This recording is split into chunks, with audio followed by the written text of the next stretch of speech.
Good morning, everyone. Welcome to another session of Read Books with Me. हम लोग magic of thinking big by doctor David J shorts पढ़ रहे हैं और आज डे 60 पर हैं 60। बहुत ही पावरफुल किताब है। मतलब अगर आपने अभी तक की रिकॉर्डिंग्स नहीं सुनी है तो आई सजेस्ट कि आप प्लेलिस्ट में जाएं और रिकॉर्डिंग्स को सुने। मतलब मेरे हिसाब से एक जो ओवरऑल क्वालिटी ऑफ लाइफ को इम्प्रूव करना चाहता है उसके लिए किताब बहुत ज़्यादा हेल्पफुल है, बहुत ज़्यादा। सारे एस्पेक्ट्स ये लाइफ के कवर करती है किताब हमारे। और आजकल हम पढ़ रहे हैं how to turn defeat into victory. Mindset पे, स्किल सेट पे, एक्शंस के पीछे भी हमने बहुत इंटरेस्टिंग टॉपिक कवर किया। इसके बाद बहुत बहुत ही पावरफुल टॉपिक है गोल सेटिंग के ऊपर। एक एक चैप्टर जो है वो कहता है ना, एक अपने आप में एक पूरी किताब बन सकती है। इतने ही पावरफुल चैप्टर हैं इस किताब के।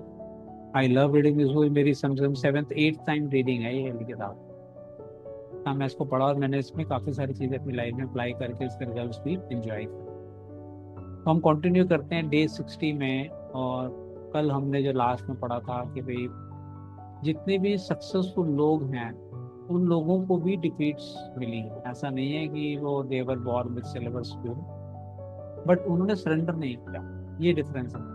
जो सरेंडर कर देते हैं वो तीन तरह के लोग बताए कि जो स्किड रो यानी कि जो झुग्गी झोपड़ी में रहते हैं उनके ऊपर कोई प्रॉब्लम आती है तो वो खड़े नहीं होते दोबारा और अपने आप को फेलियर समझ लेते हैं। मिडिल क्लास लोग हैं, वो क्रॉल करके चल तो रहे हैं लेकिन वो उस वहां से भाग रहे हैं, उस प्रॉब्लम को अवॉइड कर रहे हैं। लेकिन वहीं पे जो सक्सेसफुल लोग हैं, जो टॉप कैटेगरी के अंदर आते हैं, वो भी प्रॉब्लम से जूझते हैं और लेकिन उसको एज ए लर्निंग लेसन सीख के, और they don't quit. Persistency is the common denominator in all successful. तो उसी को हम कंटिन्यू करते हैं। It is not possible to win high level success without meeting opposition, hardship and setback, but it is possible to use setback to propel you forward. Let us see how. कि अगर आप के बिना setback के opposition के आप successful नहीं हो सकते किसी भी फील्ड में। तो लेकिन उसको अपने फेवर में आप कैसे यूज कर सकते हो सेटबैक्स को, ये यहाँ पे बताते हैं। I saw some commercial airline statistics recently showing that there is only one fatality per 10 billion miles flown. Air travel is a magnificently safe way to go these days. Unfortunately, air accidents still occur. But when they do, the Civil Aeronautics Administration is on the scene quickly to find out what caused the crash. Fragments of metal are picked up from miles around and pieced together. A variety of experts reconstruct what probably happened. Witnesses and survivors are interviewed, and the investigation goes on for weeks, months until the question, what caused this crash, is answered. Example दे रहे हैं भी, airlines industry इतनी safe है आज की date के अंदर कि 10 बिलियन माइल्स एक एवरेज निकाला गया जिसमें कोई एक्सीडेंट नहीं होता है, पर फिर भी कई बार एक्सीडेंट हो जाता है। तो अगर एक्सीडेंट होते भी हैं तो पूरी टीम होती है इनकी, एकदम सीन पे पहुंच जाती है। एक एक छोटे से छोटा मतलब जो भी उनको एक, क्या बोलते हैं, क्लू मिलता है कि भी किस वजह से एक्सीडेंट हुआ, वो इकट्ठा करते हैं। तब तक नहीं छोड़ते जब तक उनको इस क्वेश्चन का आंसर ना मिल जाए कि एक्सीडेंट क्यों हुआ। Right. Once the CAA has the answers, immediate steps are taken to prevent a similar accident from happening again. If the crash was caused by a structural defect, other planes of that type must have that defect corrected. Or if certain instruments are found faulty, corrections must be made. Literally hundreds of safety devices on modern aircraft have resulted from CAA investigation. तो हर accident से वो learning लेते हैं और ensure करते हैं कि उसको इमीडिएटली बाकी के एरोप्लेन में ठीक किया जाए, तो ताकि उस तरह की प्रॉब्लम की वजह से दोबारा एक्सीडेंट ना हो। तो एक्सीडेंट से सीखते हैं और उससे इंप्रूव करते हैं अपनी परफॉर्मेंस को। The CA studies setbacks to pave the way to safer air travel, and it is obvious their efforts pays off. Effort करते हैं वो जरूर उससे रिजल्ट आता है, तभी तो डे बाय डे सेफ होता जाता है एयरलाइन में ट्रेवल करना, बिकॉज इतने स्ट्रिंजेंट उसके टेस्ट होते हैं। Doctors use setbacks to pave the way to better health and longer life. Often when a patient dies for an uncertain reason, doctors perform a post-mortem to find out why. In this case, they learn more about the functioning of the human body and lives of other people are saved. Medical field में भी वो कह रहे हैं भी जो problems हैं, अचानक किसी की डेथ हो तो पोस्टमार्टम करके रीजन आइडेंटिफाई किया जाता है ताकि और लोगों की जान बचाई जाए, right? A sales executive friend of mine devotes one entire sales meeting a month to helping his salesmen discover why they lost important sales. The lost sale is reconstructed and carefully examined. In this way, the salesman learns how to avoid losing similar sales in the future. तो हर field के अंदर देखिए feedback mechanism है। तो बोलते हैं उनके एक सेल्स एग्जीक्यूटिव फ्रेंड है, वो हर महीने एक मीटिंग रखता है, सिर्फ जिन सेल्समैन की सेल्स क्लोज नहीं हुई उनसे पूरी डिटेल लेता है, आप कैसे मिले, क्या बात की, क्या ऑब्जेक्शन था उनका, क्यों वो कन्विंस नहीं हुए, क्यों नहीं खरीदा, ताकि उसके एक्सपीरियंस से बाकी सेल्समैन भी सीखें और तभी दोबारा ऐसा केस आए तो वो अपनी सेल को क्लोज करके अपनी परफॉर्मेंस को बेटर कर सके। The football coach who wins more games than he loses goes over the details of each game with his team to point out their mistakes. Some coaches have movies made of each game so the team can literally see its bad moves, the purpose to play the next game better. कई football coaches भी यही करते हैं, अपनी team की game की video बनाते हैं, अगर वो हार गए तो पूरी वीडियो को देखते हैं, कहाँ गलती की, किसने कहीं पास नहीं दिया, किसने कैसे लॉन्ग किक मारी, एक एक माइन्यूट डिटेल चेक की जाती है ताकि उस सेटबैक से, उस फेलियर से वो सीखें ताकि अगले गेम में बेटर परफॉर्म करें।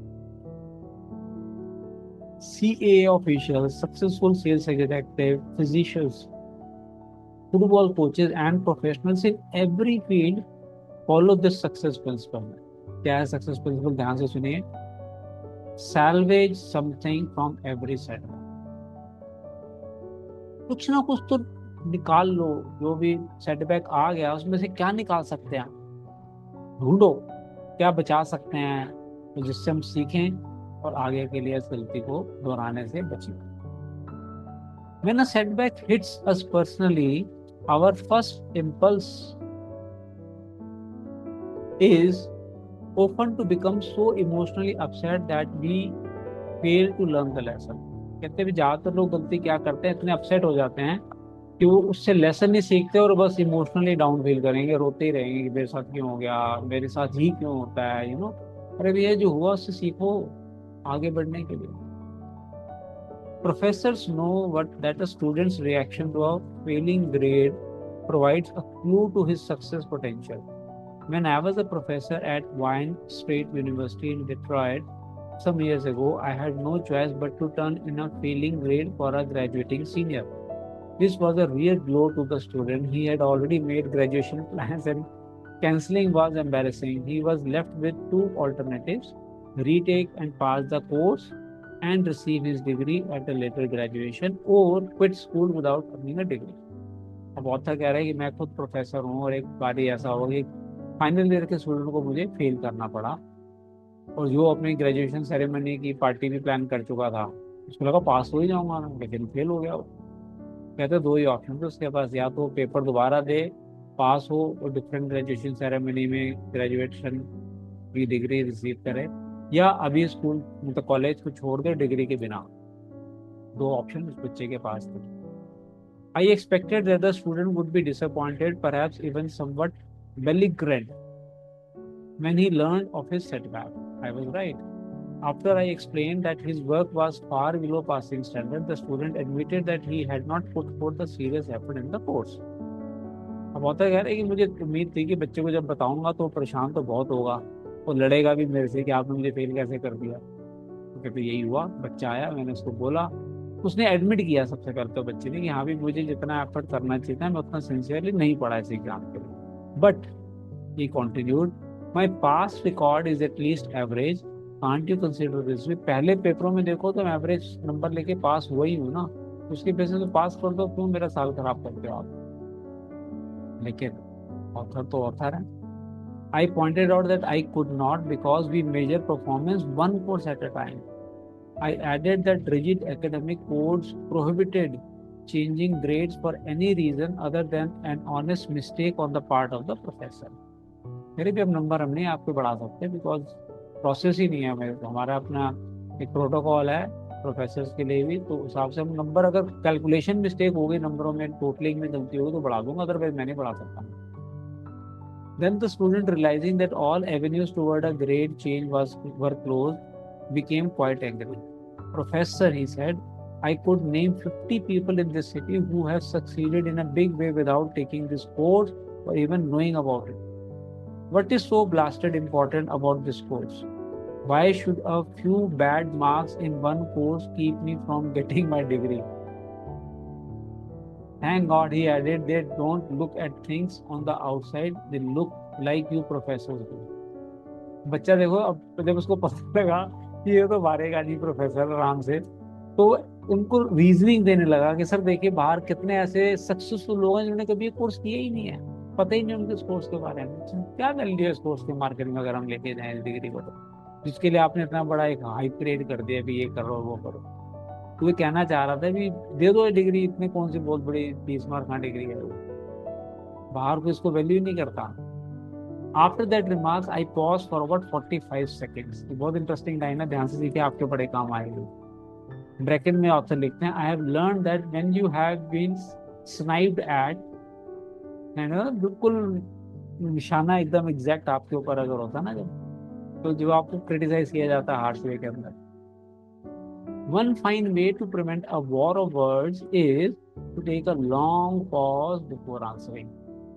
कभी ऐसा हो जाए कि आप वर्ड्स के आर्गुमेंट में झगड़े में पड़ जाएं और सामने वाले ने कोई इल्जाम लगा दे तो कुछ सेकंड के लिए चुप हो जाओ, long pause low.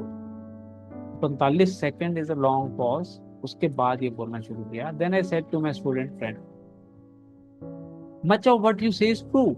There are many highly successful people who know absolutely nothing about the subject matter in this course, and it is possible for you to win success without this knowledge. In the total scheme of life, this course content won't make or break you, but your attitude towards this course may. कहते भी मुझे मालूम है course, जैसे हम example लें कि maths में ट्रिग्नोमेट्री हम पढ़ते थे, राइट, तो ट्रिग्नोमेट्री का प्रैक्टिकल लाइफ में कोई इतना यूटिलिटी नहीं है हमारे लिए, जो साइंटिस्ट हैं वो लोग यूज करते हैं. तो भी कह रहे भी ठीक है इस कोर्स की मुझे मालूम है प्रैक्टिकल लाइफ में वैल्यू नहीं है इतनी, लेकिन इस कोर्स की वैल्यू नहीं, तुम्हारे एटीट्यूड की तो है लाइफ के अंदर वैल्यू. तो स्टूडेंट कहता है, what do you mean by that? Student ने पूछा. Just this I answered, outside the they grade you just as we grade you. What counts there just as what counts here is doing the job. Outside they won't promote you or pay you more for doing second class work. कहते भी तुम कह रहे हो इस course की value बाहर के दुनिया में नहीं है, लेकिन दुनिया बाहर वाले दुनिया जैसे तुम्हें आंकते हैं ग्रेड करते हैं वैसे हम करते हैं, और हम दोनों का प्रोसेस एक ही है. हम तुम्हें किस चीज के लिए प्रमोट करेंगे? उस जॉब को ढंग से करने के लिए. अगर तुमने ऑफिस के अंदर सेकंड ग्रेड जॉब किया तो तुम्हारी प्रमोशन थोड़ी होती है, तो यहाँ पे भी सेकंड ग्रेड पढ़ाई किया तो प्रमोशन नहीं होगी तुम्हारी, सिंपल. तो सिस्टम दोनों जगह सेम है, बाहर की दुनिया में भी और यहाँ पे भी. I pause again to make certain the point got through. कहते फिर मैंने पॉज किया ताकि उसके दिमाग में घुस जाए जो मैं बोल रहा हूँ. Then I said, may I make a suggestion? Professor बच्चे से कह रहा है तो सजेशन दूं. You are highly disappointed now. I can appreciate how you feel, and I don't think any less of you if you are a little sore at me.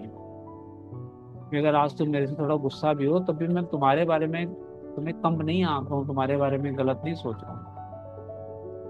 But look at this experience positively. क्यों ना इस experience को positive way में देखो तुम.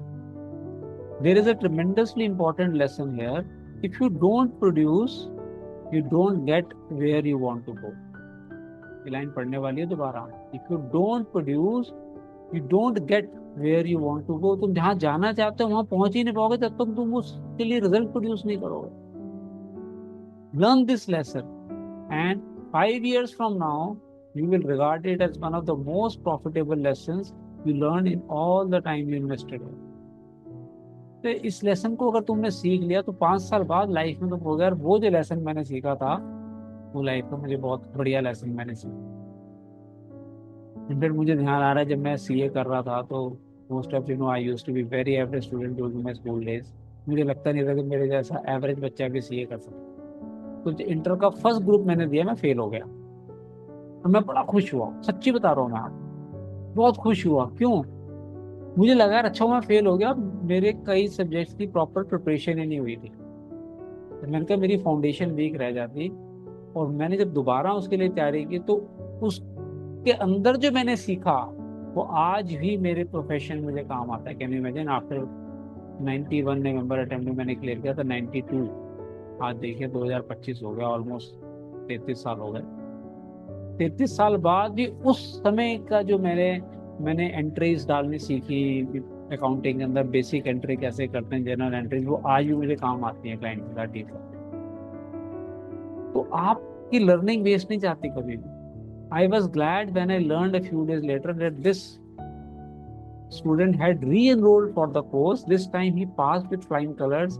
Afterward, he made a special call to see me to let me know how much he has appreciated our earlier discussion. कहता मुझे बड़ी खुशी उस बच्चे ने हिम्मत की, दोबारा कोर्स में एडमिशन लिया और बहुत अच्छे नंबरों से पास हुआ और स्पेशल मुझे मिलने आया थैंक यू बोलने के लिए। तो क्या बोला उसने? I learned something from flunking your course the first time, he said. It may sound odd, but you know, Professor, now I am glad I did not pass the first time. We can turn setbacks into victories, find the lesson, apply it, and then look back on defeat and smile. दोबारा पूरी line आपके लिए बहुत interesting line है। We can turn setbacks into victories. Setbacks हुए, हम उसको victory में कन्वर्ट कर सकते हैं।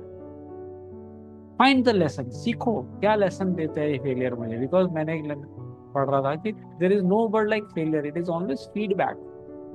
कि मैं जो रिजल्ट चाह रहा था वो नहीं मिले तो इसका मतलब मेरे करने के तरीके में कोई गलती है या मुझे अपने अप्रोच चेंज करने हैं ताकि मैं वो रिजल्ट प्रोड्यूस कर सकूं जो मुझे चाहिए। वो फीडबैक लूप होता है, फेलियर नहीं होता। Find the lesson, apply it, इसको अप्लाई करो, and then look back on defeat and smile, thank you for teaching me the lesson. ये एटीट्यूड होना चाहिए हमारा अगर हम लाइफ में सक्सेसफुल होना चाहते हैं। तो आई थिंक आज का दिन हम ही कंप्लीट करते हैं। सो डे 60 हमने आज कंप्लीट कर लिया। नेक्स्ट डे 761 में हम उसको कंटिन्यू करेंगे। आई बिलीव आप भी सीख रहे हैं कि सेटबैक से कैसे सीखना है और उसको डिफीट को विक्ट्री में कैसे कन्वर्ट करना है। इसको आगे कंटिन्यू करने के लिए join us in the next live session of read books with me, which is from Monday, Tuesday, Wednesday, Thursday और 4 days from 9:15 to 9:30 p.m. Thank you everyone for joining. So we are going to start our DSP session, daily subconscious programming, where we do our mental gymming every day for half an hour. Looking forward to see you in the next session of Read Books with Me.